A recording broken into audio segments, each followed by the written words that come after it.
Esta é a história do dia da Rádio Observador. As nossas pensões estão em risco. Será que ainda podem ser salvas?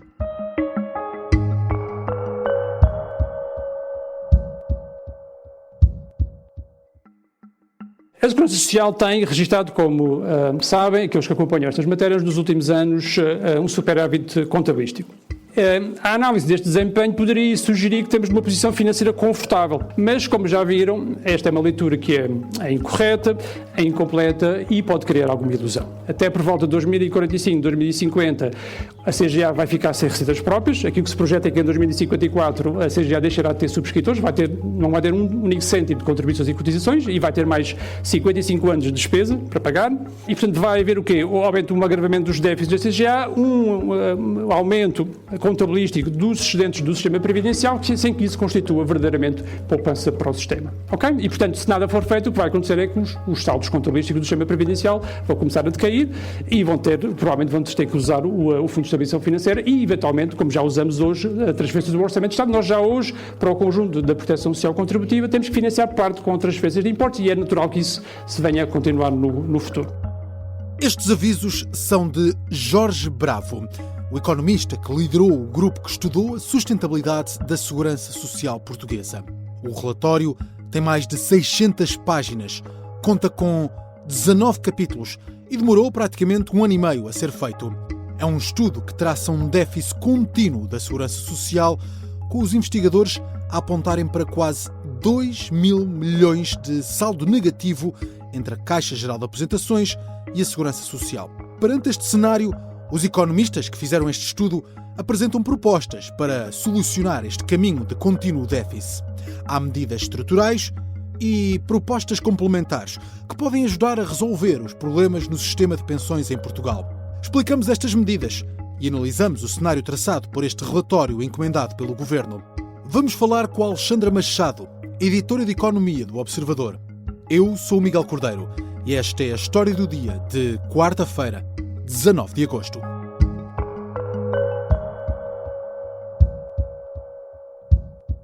Bem-vinda, Alexandra. Olá, Miguel. Este relatório é um pouco pessimista para o futuro da Segurança Social, certo? É, e já se esperava um pouco que fosse isso mesmo. Já se esperava que este relatório pintasse um cenário negativo para a sustentabilidade da Segurança Social, até porque aponta para um déficit do sistema de pensões português e não para os excedentes que se têm andado a falar da Segurança Social em torno de 6 mil milhões. E porquê é que isto acontece? O estudo, coordenado pelo economista Jorge Bravo, junta o regime geral da Segurança Social, que é o tal que tem excedentes simpáticos Dos anos recentes. O último tem quase 6 mil milhões de euros, junta esse regime geral da Segurança Social com a Caixa Geral de Aposentações, que é um sistema fechado. Já não recebe contribuições, é um sistema dos funcionários públicos, já não recebe contribuições, portanto só tem o lado da despesa e esse é deficitário. Para além disso, os autores deste estudo ainda contabilizam neste quadro do sistema de pensões algumas coisas que não têm sido contabilizadas, como as pensões antecipadas. Com isto tudo, o sinal mais do excedente passa a sinal menos e ficamos com um déficit em torno de 1.500 milhões de euros, mais coisa, menos coisa. Se juntarmos as pensões antecipadas, até chegamos quase aos 2 mil milhões de euros de déficit, o que não é, de facto, um valor simpático. Juntando a isto ainda, admitindo-se uma taxa de substituição, que é aquele valor da pensão em função do último salário que a pessoa recebe, cada vez menor. Portanto, o panorama não é, de facto, o mais agradável. Temos assim vários problemas por resolver. Os autores deste relatório apresentam algumas medidas, algumas soluções, propõem mudanças estruturais e algumas medidas complementares. Vamos talvez começar pelas mudanças na estrutura da Segurança Social. O que é proposto aqui? À partida, os autores do estudo propõem o sistema em vários pilares, que é como se chama a estrutura da Segurança Social. Para quem não desconta ou desconta muito pouco durante a vida ativa, ou pelo menos em idade ativa, e propõe-se a substituição das pensões mínimas, que hoje em dia têm que ser complementadas com muitos apoios, nomeadamente o complemento solidário para idosos, para se garantir algum valor de sobrevivência para essas pessoas. E então, os autores do estudo propõem a substituição das tais pensões mínimas por uma garantia integrada para a velhice. E aqui a diferença é que esta garantia terá um valor diferenciado consoante as contribuições que conseguirem fazer ao longo da vida enquanto trabalhadores. Quanto mais se descontar, maior será o rendimento e não será um valor igual para todos os que não tenham uma vida contributiva normalizada, digamos assim. Hoje as pensões mínimas com os tais complementos acabam por resultar em valores idênticos, porque há uma fasquia para esse valor.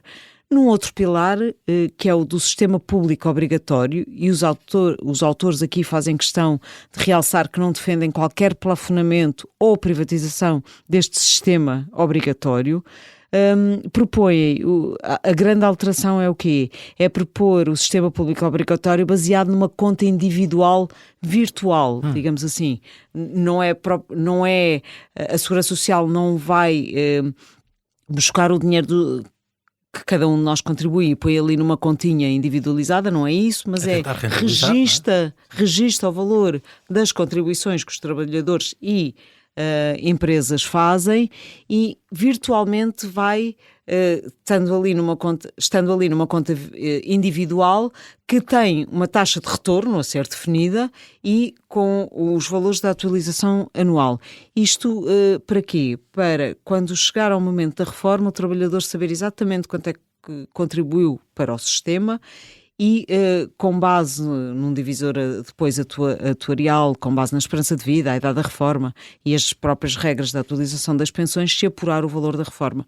Hoje em dia a pensão é formada por fórmulas que têm em conta, para os mais novos, toda a carreira contributiva, para os que são um pouco menos novos, ainda também tem uma parte pelos melhores anos de salarial. Mas isto simplificava o sistema, no entender dos autores do estudo, porque havia essa tal conta individualizada que seria tida em conta na altura de formação das pensões. Depois há o tal terceiro pilar, com várias possibilidades de complemento à reforma. Diga-se que todas as propostas dos complementos à reforma são em regime de voluntário. Portanto, temos aqui já algumas medidas estruturais na organização da Segurança Social. Nós já voltamos a esta conversa com Alexandra Machado, fazemos apenas uma curta pausa.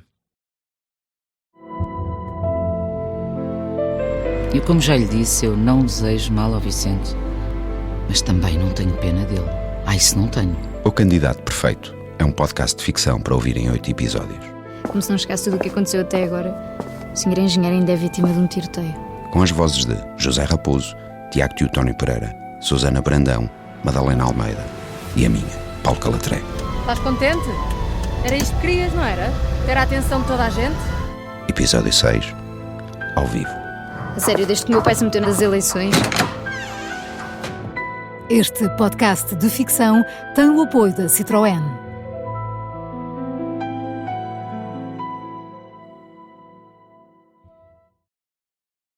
Estamos de regresso a esta história do dia sobre a sustentabilidade da segurança social.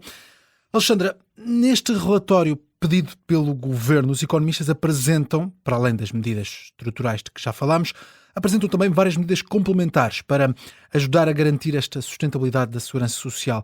Vamos falar de algumas dessas medidas e há aqui uma que prevê uma poupança logo a partir do nascimento. A Alemanha até anunciou uma medida semelhante recentemente. Todas as crianças, e isto foi o que a Alemanha apresentou, todas as crianças passam a receber a partir dos 6 anos 10 euros mensais do Estado para a reforma, e isto até completarem 18 anos, valor que vai sendo rentabilizado também. O estudo propõe quase o mesmo, ainda que admita a calibração da medida, deixando a idade a partir da qual o Estado começa a dar esse dinheiro. Chamaram-lhe programa grão a grão. É criada uma conta individual para cada criança residente em Portugal, para a qual o Estado daria um contributo que os autores dizem que é simbólico. 5, 10, 15 euros mensais, por exemplo, até a criança atingir a tal idade da maioridade. A adesão seria universal e individual, com inscrição automática, assim, ou no nascimento ou quando começasse a estudar. É este o perfil, as duas possibilidades que o estudo apresenta. O grupo quantifica em cerca de 200 milhões de euros o esforço do Estado anualmente para estas contribuições, se optasse pelo valor de 10 euros por cada criança. Só sobre isto seria apenas até a maioridade ou depois continuaria este... Ficaria até à maioria. O apoio do Estado seria dado só até aos 18 anos. Muito bem. Outra recomendação do estudo é a criação de planos de pensões profissionais com entrada automática, mas voluntária. Como é que isto funciona? Isso é importante, o que tu acabaste de dizer, que é a entrada é automática. Porquê? Porque o trabalhador, assim que se inscrevesse na Segurança Social, numa empresa, através de uma empresa na Segurança Social, já estaria integrado nesse fundo de pensões, um plano de pensão profissional, mas poderia optar por dizer, não, tirem-me daí. E não faria essas dotações adicionais para os planos de pensões. Mas os autores do estudo consideram que essa entrada automática é importante, porque senão ninguém a fará. E se criar esse automatismo, poderá incentivar a que depois os trabalhadores considerem manter lá as dotações para esse plano de pensões. Falta aqui muito por esclarecer, enfim, deixa-se aqui alguma margem para determinação política, como as taxas mínimas de contribuição, tanto do trabalhador como da empresa, como do próprio Estado, que poderia também ter aqui algum papel, que incentivos recebe a empresa se, ao dar esse valor para os planos de pensões, porque, segundo os autores de estudo, as empresas já estão muito sobrecarregadas com os custos de trabalho, portanto, essa medida adicional de custo com cada trabalhador para os autores de estudo não seria favorável.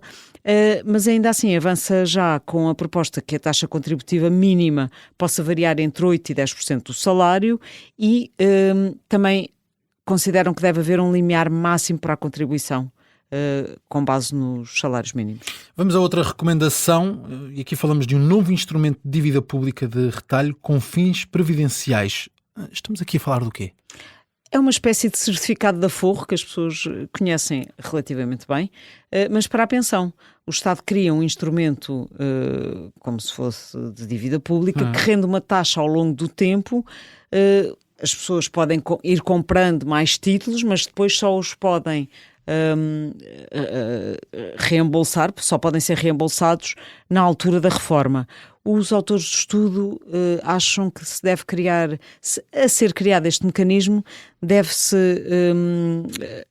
criar o regulamento para que não possa haver o reembolso total dos certificados, mas funcionar como uma renda, diluído, um rendimento ao longo da reforma, precisamente para ser um complemento de pensão e não ser ali um valor retirado logo todo. Há ainda uma outra solução, uma poupança através do consumo, com a criação de uma conta poupança-consumo.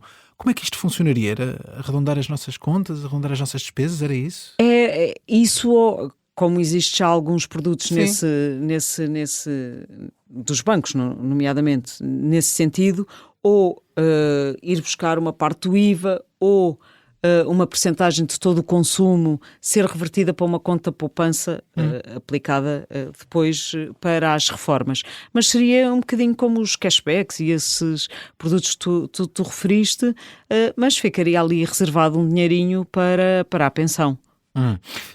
Há ainda uma outra proposta que queremos aqui destacar, que é o uso da riqueza imobiliária para fins previdenciais. Nós estamos aqui a falar de hipotecas, é isto? É a chamada hipoteca invertida, inversa, no caso, a hipoteca inversa. Isto porque é a pessoa que detém já o imóvel, já o pagou, já é seu.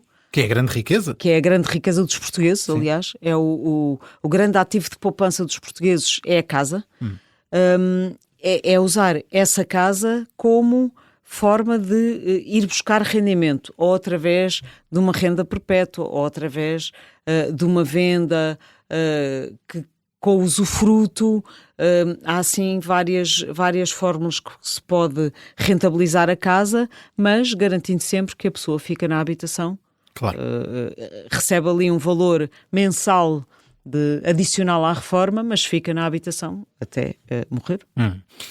Com tudo isto, com todas estas medidas, umas mais estruturais, outras mais complementares, isto foi um estudo, um relatório encomendado pelo Governo. E agora qual é o plano? Olha, isso é uma boa pergunta e sugiro que tragas aqui Maria do Rosário Palma Ramalho para te explicar o que é que tenciona fazer. Mas o que é que ela já disse sobre isto? Estava agora mais a sério, é a pergunta que de facto o Governo já disse que não fará qualquer reforma estrutural da Segurança Social nesta legislatura, mas isso não quer dizer que não haja aqui algumas propostas que possam ir sendo implementadas. Somente estas complementares, não é? Nomeadamente estas do regime complementar, Sim. Precisamente. A Alemanha está a fazer uma reforma mais estrutural, mas esta medida da conta grão a grão, ou das contas dos planos de pensões complementares das empresas, enfim, há medidas que podem de facto ir sendo introduzidas. Até porque muitas delas são opcionais para Precisamente porque para quem são está a contribuir. voluntárias e até a Comissão Europeia tem andado muito a fazer várias forcings, várias pressões junto dos Estados-membros para que haja estes complementos à reforma. Vamos ver se o Governo aceita alguma destas propostas. Obrigado, Alexandra. Obrigada, Miguel. Alexandra Machado é jornalista do Observador e é editora da secção de Economia. Esta foi a história do dia. A sonoplastia é do Tomás Ferreira, a música do genérico é do João Ribeiro. Eu sou o Miguel Cordeiro. Até amanhã.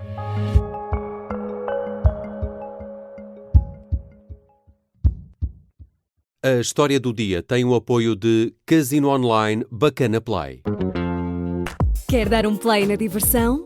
Entre no Casino Online Bacana Play e descubra jackpots, promoções e muitos jogos. Mas faça-o com responsabilidade. Descubra ainda o bónus de boas-vindas e levantamentos imediatos. Bacana Play. Dá um play na diversão. Jogue com moderação.